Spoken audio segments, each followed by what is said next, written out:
Welcome to lecture number 15 for ECE 376 Embedded Systems chi-squared test.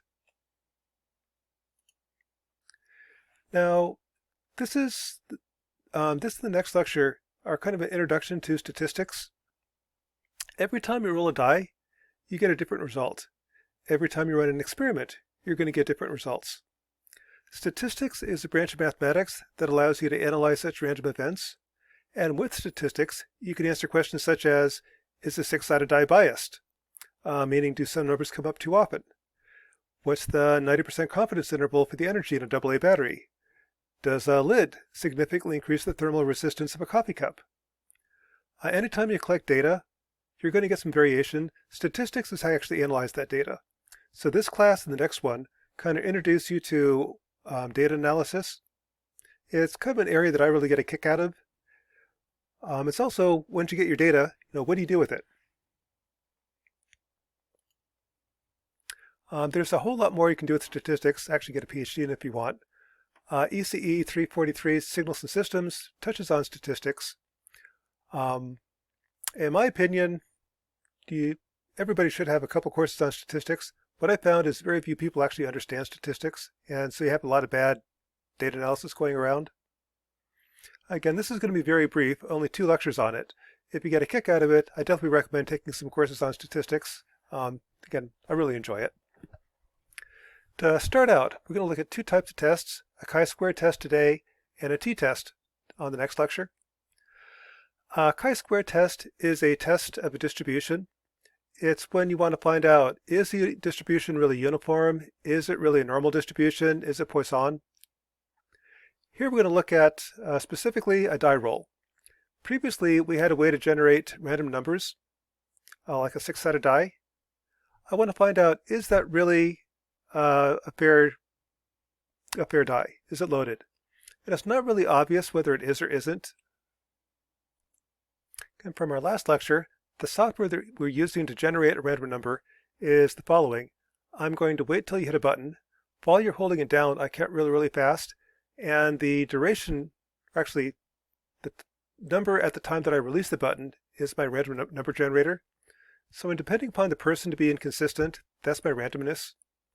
Is that really random? Again, it may not actually be random because I'm counting mod 6. And if I did that, I would count from 0, 1, 2, 3, 4, 5.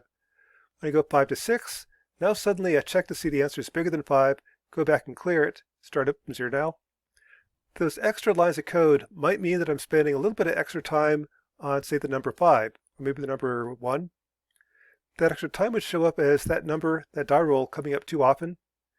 Can I detect it? Is that die really fair? So what you do, the idea behind a chi-square test, is you compare the expected occurrence, that'd be a fair die, 1/6 of the time I get each number, versus the actual rolls. If this difference is large, I'm kind of suspicious that the die is not fair. If it's close, yeah, it looks like a fair die. If it's too close, I can actually detect that I fudged the data. I didn't really roll the dice. So the procedure with the chi-square test is you first collect data. Once you get the data, I split it into n bins.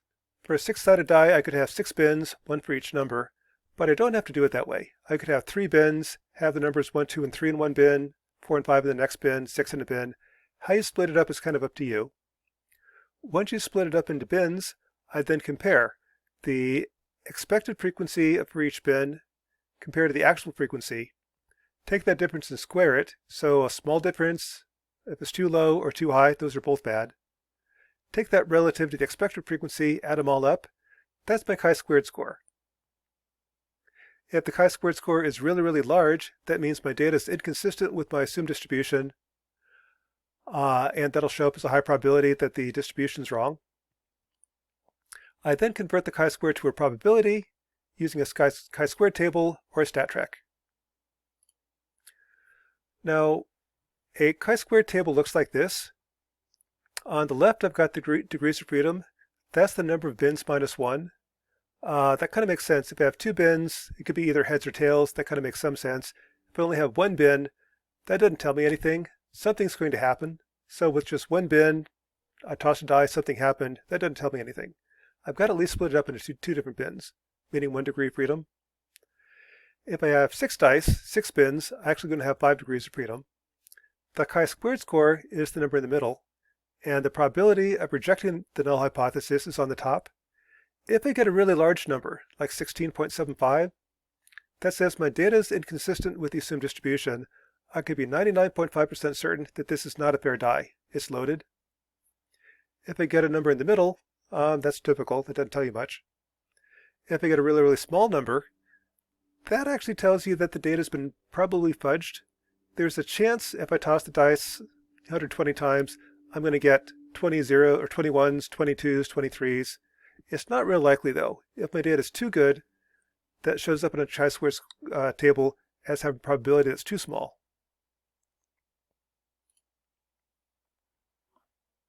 So that's kind of what the interpretation of the chi-square score table means. It's basically calculate the value, read the value from the table, and that tells you the percentage. As an example, let's take that previous code that I showed you. Does that produce a fair die? So here's kind of what that code does. If I hit RB0 on your pick board, you can see in the lower right hand corner, it's generating numbers. So there's a 3, 4, 1, 2, 1.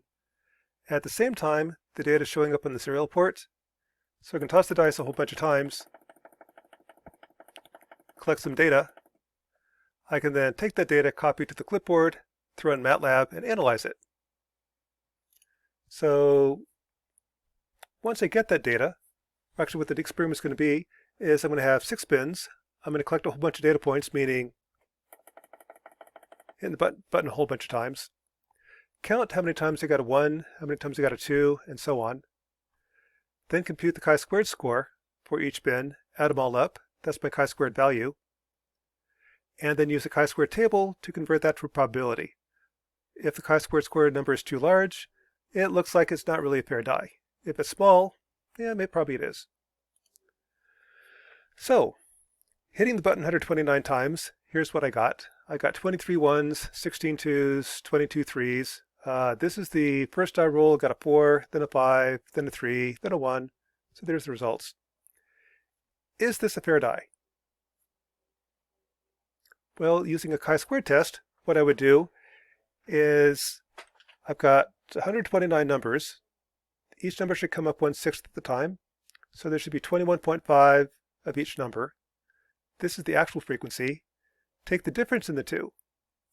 Take the difference squared, divide by the expected value. That's my chi-squared score. Add them all up, and I got 6.4.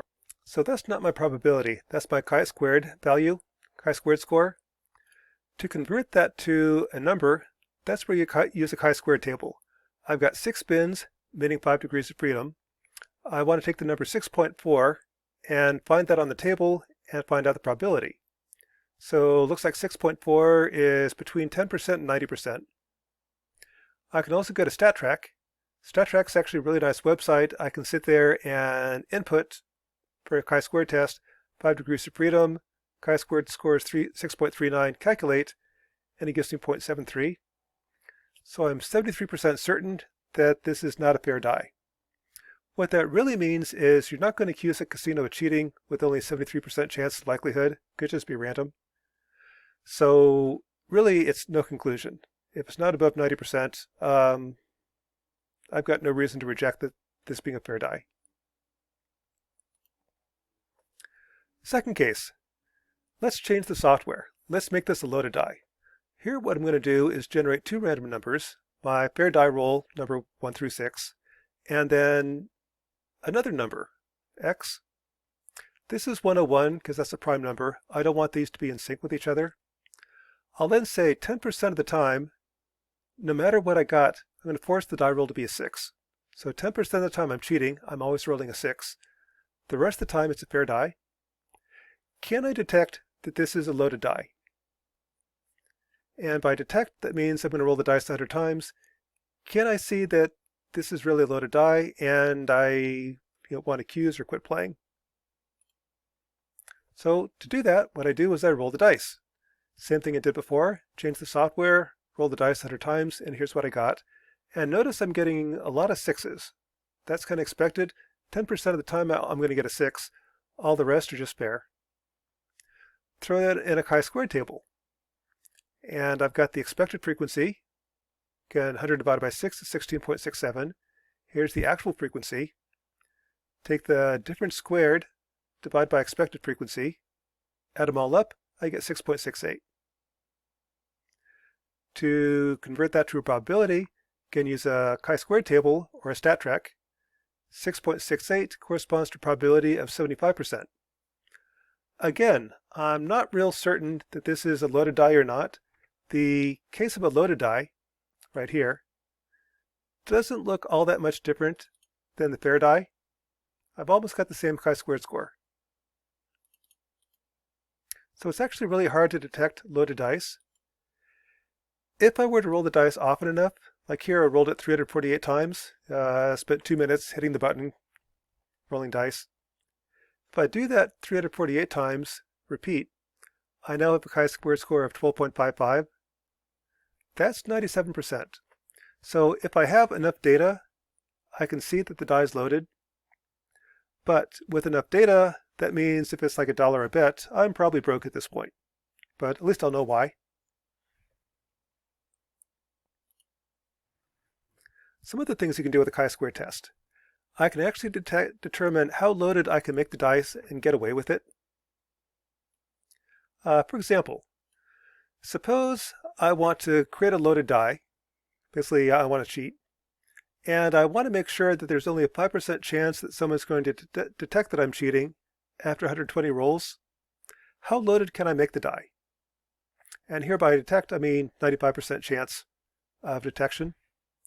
So what I'll do is I'll go back to my chi-squared table or stat trek. 95% is right here. With 5 dice or 5 bins, I need a chi-squared score of 11.07. So as long as the chi-squared score is less than 11.07, I can get away with it. So what I'll do is, suppose I roll the dice 120 times, I should get 20 of each number. If I get extra 6s, those extra 6s will be distributed, and let's assume evenly among the other 5 numbers. Now take the difference squared divided by 20, add them all up. If that sum is less than 11.5, the person rolling the dice won't be able to tell that the die is loaded with a 95% chance or certainty. That works out to, I can get an extra 13.846s. Or I can load the dice with 11.5% chance. So 11.5% of the time, I'm always going to roll a 6. The rest of the time it's fair. That's kind of one we could do with a chi-square test. If I get too greedy, the customer's going to notice. For example, in the Philippines, President Marcos in one election won with 100% of the vote. That's a little bit excessive. You know, if you claim that everybody voted for you, that's a little bit hard to believe. If you would have said 70% of the people voted for me, yeah, you might get away with it. Likewise with dice. If I make it a 6 every time, people are going to notice. If I make it a 6 only 11% of the time, you're not going to really notice with only 120 rolls. Other thing to note is it's really hard to tell a die if it's loaded unless you have lots and lots of rolls. And also, if you've ever seen the movie The Imitation Game with Alan Turing, in the movie, when Alan Turing breaks Enigma, the German code, he uses statistics, or says that we're going to use math statistics to determine how often we sink a German sub. That's what we just did right here. If I sink every sub, like if I always roll 6s, the German's going to catch on. If I never sink a sub, well, I'm not really using the information. How often can I cheat? How often can I sink a sub without the Germans catching on? That's the same thing we just did right here. How often can I roll a 6 without somebody noticing that I'm getting too many 6s? So again, now you kind of understand the movie The Imitation Game. Another thing you can do with the chi-square tests, you can detect whether somebody fudged the data. If the number is too large, like over here, that means that the data is inconsistent with the distribution. So I can tell you that the die is loaded, I've got the wrong distribution, reject the null hypothesis. At the other extreme, if the data is too good, there's a chance I got lucky, but the chance gets worse and worse and worse. If I roll the dice 120 times, I'm not going to get 21s, 22s, 23s. That's just too perfect. There's going to be a little bit of variation. Chi-squared score can tell you whether the data is too perfect, meaning the chi-squared score is too low. For example, suppose I was told I want to roll the dice 1,329 times, but I'm lazy. I don't want to do that. So I'm just going to roll the dice 129 times and then add 200 to each result. So this is the result that I'm reporting from rolling the dice 1,329 times. Did I cheat? Did I really roll the dice, or did I just make up data like this? Well, a chi-squared table can tell you that.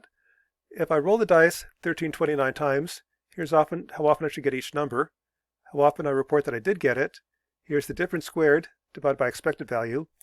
The chi-squared score is only 0.62. Going back to a chi-squared table, that's about 1%. That means either I got really, really lucky, or the odds against getting data that good are 100 to 1 against. Basically, I fudge the data. I can detect that. This is one way you can detect things like Mendel, the person that discovered genetics and genes with green peas and yellow peas, smooth skin, rough skin. His data was just too good. And it wasn't just once. You occasionally get lucky, but his data is too good time after time after time. So likewise with a chi-squared test, you can tell that Mendel actually fudged his data. Chi-squared score also works with things like continuous distributions, not just discrete ones like dice. If you have a continuous distribution, what you do is you take it and split it up into n bins. Like here, if I want to see is this a normal distribution, I'll split it up into 8 bins. Calculate the probability of landing in each bin. That's the area under the curve in each region. And then repeat. It's the number of die rolls times the probability is the expected occurrence. Compare that to the actual occurrence, and then set up your chi-squared table. For example, one way to generate a normal distribution is take a uniform distribution that has a mean of a half, variance of 1/12. Add 12 of them up. That gives you a mean of 6, variance of 1. Subtract 1. This now has a mean of 0, variance of 1. That sort of looks like a normal distribution, the standard normal. Compare that to an actual normal distribution. Is this really a normal variable, or can I tell if there's a difference? So what I'll do is I'll take the normal distribution, split it up into 8 bins, between -3 minus infinity, -2 and -3, each of these bins. This is the area, the probability of landing in each bin based upon a normal distribution. With my die rolls, this is how many times I should get each answer. This is how many times I actually did get a number in each bin. And the blue dots are actually the data that I got generated. Can I tell if this really is or isn't a normal distribution? Well, again, you set up a chi-squared table. Here's the expected frequency. Here's the actual frequency. Take the difference, and I get 4.79. To convert that to a probability, use StatTrak, or a chi-squared table. That gives me 31%. So it looks like a normal distribution, or else at 31%, I really have no conclusion. I have no reason to suspect that this is not a normal distribution. Like we had before, with enough data, I can tell there is a difference. If I repeat with 100,000 numbers, I now get a chi-squared score of 36. That tells me most definitely this is not a normal distribution. It's pretty close, but there is a difference. With enough data, I can see that. And also note, where the information is in the tails. That's where you can tell whether the distribution is correct or not, typically. So that's a chi-squared test. With a chi-squared test, you can test, is the die fair? Is it loaded? Is it a distribution, uniform, normal, stuff like that. And I can also calculate things of, if I'm going to load a die, how loaded is too loaded? That's lecture number 15 for ECE 376, Embedded Systems.